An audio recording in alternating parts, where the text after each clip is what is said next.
Ya, paling tidak dua hal yang kemudian disampaikan oleh Erick Thohir pada saat itu. Alasannya adalah masalah komunikasi dan juga soal filosofi permainan ataupun taktik. Sudah tepatkah hal ini, Bung Adi Bahtiar?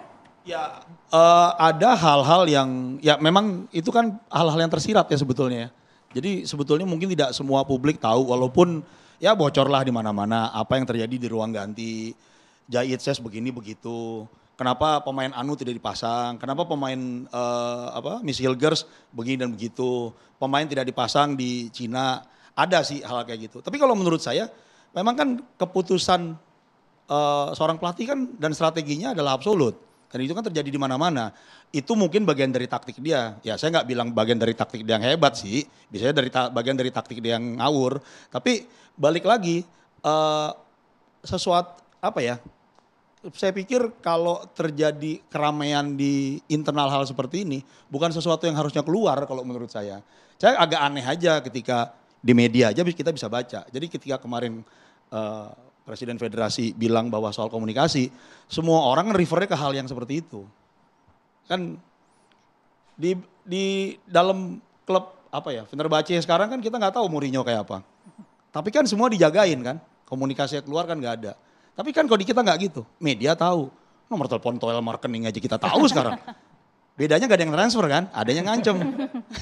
Harusnya poin itu tidak keluar. Harusnya poin itu tidak keluar ke publik. Kita boleh ke Bang Arya soal kemarin penjelasan evaluasi strategi komunikasi yang ditegaskan oleh Ketum PSSI, Pak Erick Thohir. Apakah memang ada hal yang sangat krusial sehingga ambil keputusan? Baik, yang pertama kita terima kasih.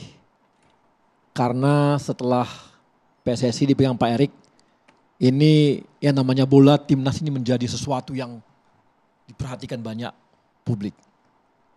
Dan diimplementasikan ketika semuanya begitu cinta. Jadi kami terima kasih juga kepada semua masyarakat yang perhatian terhadap timnas kita. Ini kan artinya sudah jadi topik yang besar di Indonesia, untuk terima kasih. Yang pertama.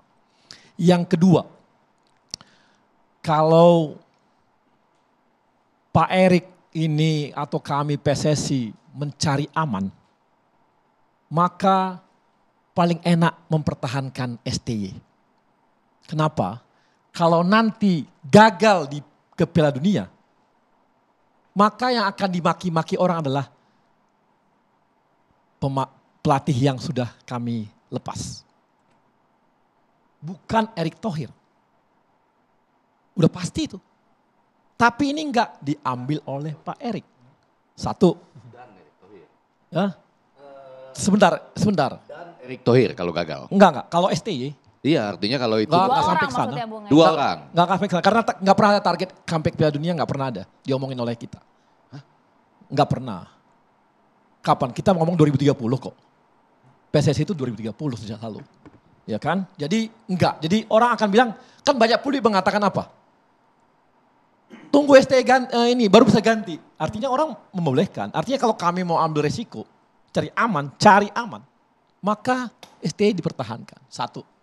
Yang kedua, kalau Erick Thohir mencari popularitas, jelas ini nggak populer. Mana populer? Buktinya diserang, saya diserang, semua diserang. Enggak populer, kalau mau populer pertahankan, ikut aja pola yang ada. Yang ketiga, kalau kami pertahankan STY, enggak hilang puluhan miliar uang PSSI. Karena denda penalti yang harus kami bayar. Puluhan miliar ini jangan ngomong mafia lah, enggak ada mafia yang berani bayar sekian puluh miliar itu. Konsekuensi itu enggak ada itu. Jadi kalau bilang mafia, ini rugi kok. Tapi ada sesuatu yang kenapa sampai berani kita ambil itu? Kenapa sampai kita berani ambil itu? Resiko itu kita ambil semua. Dan orang sama mengatakan kalau nanti gagal Piala Dunia, lo harus mundur ya. Kan semua udah ke situ arahnya. Artinya resiko itu udah kami hitung sampai sejauh itu. Kenapa? Ini masalahnya merah putih dan timnas. Kenapa? Nah, pada preskon yang lalu udah dibicarakan oleh Pak Erick pada saat peristiwa sebelum pertandingan di Cina. Nah, ini saya refer lagi, buka lagi ya sedikit. Teman-teman, STY diberikan kemewahan dalam pemain naturalisasi. 14 pemain zamannya Erick Thohir diberikan. Levelnya makin lama makin tinggi. Pengelolaan pemain ini agak beda. Makin tinggi levelnya, ini pemain makin unik. Enggak gampang nanganinya. Berbeda cara komunikasi, culture, semuanya ke pemain yang lokal, maaf nih, dengan pemain-pemain diaspora yang mungkin muda, habis itu makin lama makin tinggi. Kita ketemu Mads Hilgers, harganya satu Mads Hilgers sama dengan 3 total pemain Asia Tenggara. Ini levelnya beda lagi. Kevin Dix, nanti Ole lebih unik lagi. Tambah lagi yang lain, makin unik. Ini enggak seperti mengemas pemain biasa. Nah, disinilah problem mulai terjadi. Sorry Bang, lebih spesifik. Kami berusaha mencerna problem ini apa Bang? Itulah yang kemarin Pak Erick, masalah harmoni di dalam tim. Pilihannya ini berat. Saya rasa semua banyak kok yang menganalisis. Kenapa tiba-tiba ada pemain cedera, tiba-tiba dia main, nggak main, habis itu dia di klub main bisa aja. Tapi udahlah, saya nggak mau buka itu. Tapi masalahnya itu tidak diketahui publik Bang. Lah, makanya saya katakan lagi.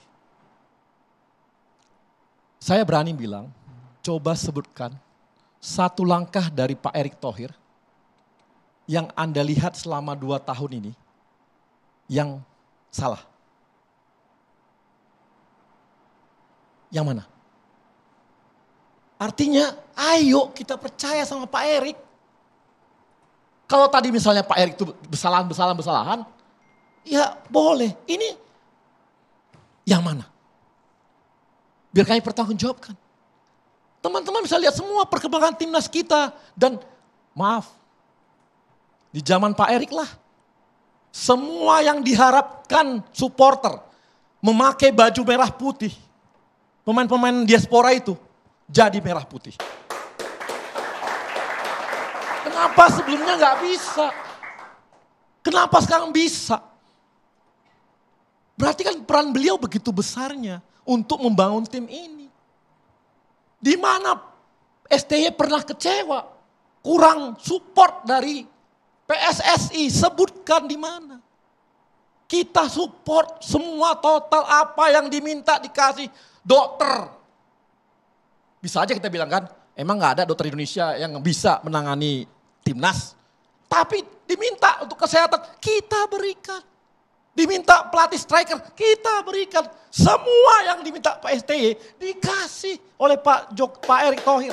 Kalau memang kita mau menghambat STY, enggak support dong. Tunjukkan mana yang enggak kami support tentang STY. Ini support yang terbaik. Enggak pernah ada gaji terlambat. Semua diberikan total.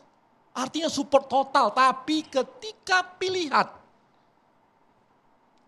makin lama makin tinggi. Dan ingat, pernah ada yang ngomong, kenapa? Saya bilang apa? Kita nih tiap tanding nambah pemain. Orang bilang, ya itu akibatnya jadi chemistry-nya gak bisa tersambung. Nah, benar gak? Pernah kan? Pernah. Artinya ada ketidakmampuan menangani chemistry pemain-pemain ini. Dan makin lama, kalau kita mau ke Piala Dunia, maaf ya, level pemainnya makin tinggi bos. Ini berat, artinya chemistry-nya harus dibangun lebih cepat lagi. Apa yang harus kami lakukan? Sebagai federasi bukankah itu bisa langsung disampaikan Bang ke STY? Udah. Chemistry nggak dapat, tolong perbaiki komunikasinya. Loh, Pak Erick sampai bicara. Ini bukan timnasnya Erick Thohir. Ini bukan timnasnya PSSI aja. Ini bukan timnasnya pelatih. Ini timnasnya Indonesia. Tolong dijaga. Banyak yang terlibat membangun timnas ini. Tidak sendirian. Proses naturalisasi itu melibatkan sampai presiden dan semuanya. Harus dijaga ini semua. Gak ada yang semewah ini timnas kita pernah ada, Bang. Kecepatan, maaf ya. Nilai timnas kita 5 kali lipat dibandingkan ketika awal Pak Erik pegang. Awalnya cuma 90 miliar, sekarang 400 sekian miliar. Itulah nilai pemain timnas kita yang makin tinggi kualitasnya. Yang mau gak mau penanganannya harus ternyata spesial. Di Cina banyak kejadian. Sehingga komposisi pemain seperti itu. Apakah kami intervensi? Tidak. Apakah kami tahu? Tahu. Perubahan-perubahan kok seperti ini? Kami tanya, tapi apa? Kami hargai pelatih, tapi pelatih harus bertanggung jawab terhadap apa yang dia putuskan. Selama ini tidak ada Apanya? pertanggungjawaban dari STY? Bukan, pertanggungjawabannya menang. Lawan Cina. Hasil. Lah iya dong. Ketika saya memimpin, saya bilang, loh kok ini komposisinya? Enggak, saya mau komposisinya seperti ini. Maka saya harus bertanggung jawab terhadap itu. Dan harus menang, kalah. Kalau tadi kami mau intervensi, harusnya intervensi dong dari sebelum itu. Sebelum dia susun pemain, sampai semua kapten dan sebagainya, kami intervensi dong. Enggak, kami hargai, tapi harus bertanggung jawab ya. Artinya harus menang. Ternyata kalah. Disitulah kami mulai, wah ini ada apa?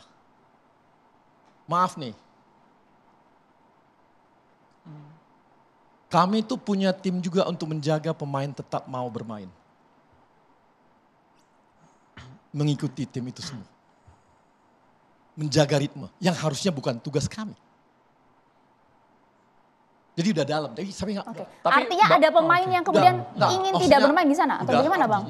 Udahlah, yang lewat udah. Kita lihat ke depan. Yakinlah, saya bilang apa?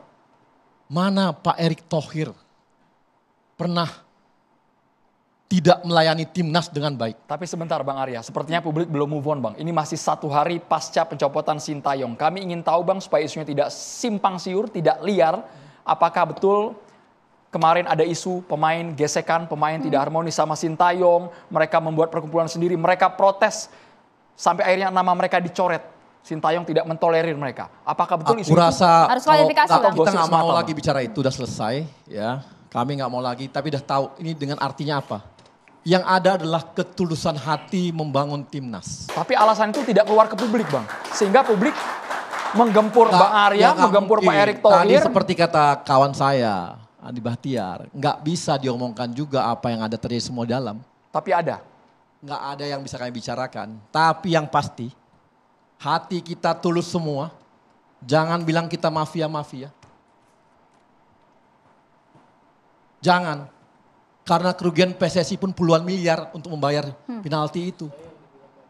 Saya juga udah ikutan. Bahkan katanya Pak Erick pun dia bagian dari dah kena mafia. Aduh, bapak-bapak, semua kita, Pak Erick ini, kalau saya bilang Pak Erick begitu, saya bilang penjilat ya nggak apa-apalah. Pak Erick ini punya klub sampai hari ini juga di Oxford sana. Sebelumnya pernah Inter Milan juga. Kalau kita hanya mengelola 1 pemain Serie A, Pak Erick pernah mengelola sampai 90 pemain Serie A. Beliau pernah menghadapi banyak pelatih-pelatih level dunia. Jadi sudah standar beliau lah. Nggak mungkin lah dia bisa dipengaruhi kami exco ini. Oke. Jadi udah hentikanlah yang mengatakan ini pengaruhi mafia. Udahlah, jangan. Itu hanya membuat sujon dan Anda akan berdosa gitu. Bung Arya, artinya agar kemudian ini clear tidak ada yang namanya intervensi maupun juga sentimen pribadi dari PSSI. Salah satu faktornya artinya mungkin ada pemberontakan begitu dari pemain? Dijawabnya nanti ya Bang. Sesaat lagi bersama kami di Catatan Demokrasi.